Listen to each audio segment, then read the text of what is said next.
Bonjour tout le monde, qu'est-ce que je pense de ça? Je vais te montrer comment cibler chaque partie de tes biceps à la poulie. Pour la courte portion, qui est à la partie là, on va utiliser une prise serrée avec le triangle. Alors pour la courte portion, je ne pense pas, et je t'explique pourquoi. La courte portion s'attache sur le radius, cet os qui est à l'extérieur de l'avant-bras, et sur le processus coracoïde qui se trouve ici. Et le fait de faire une rotation externe de l'humérus va engendrer un léger étirement de la courte portion. Qui dit étirement, dit muscle qui va avoir tendance à être recruté de manière prioritaire dans un mouvement. Et une potentielle meilleure hypertrophie si on le couple à une tension mécanique.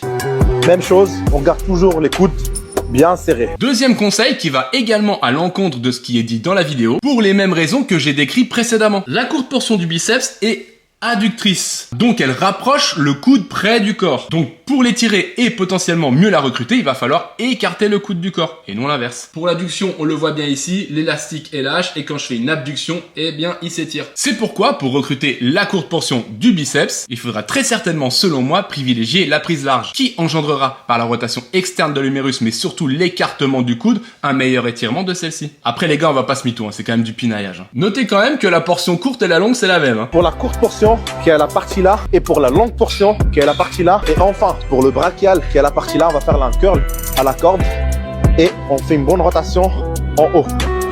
Donc ça. Pour le brachial antérieur, on partait pas mal puisqu'à la corde on est plus ou moins neutre. Puis je ne sais pas pourquoi, en fin de mouvement, il nous rajoute une rotation externe de l'avant-bras, donc une supination. Qui est le plus fort des muscles supinateurs? Le biceps. Qui n'est pas supinateur dans les gros fléchisseurs du bras? Le brachial, entre autres, qui se termine sur cet os, l'ulna, qui se trouve ici, plutôt à l'intérieur de l'avant-bras. Ulna radius. Et cet ulna, il fait pas de rotation.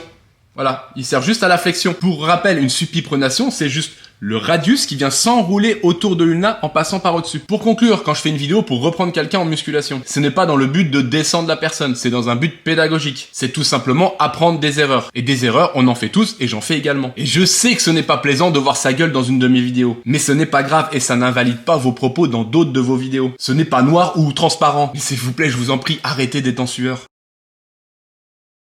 Allez, merci Joël, tu peux retourner à ta place.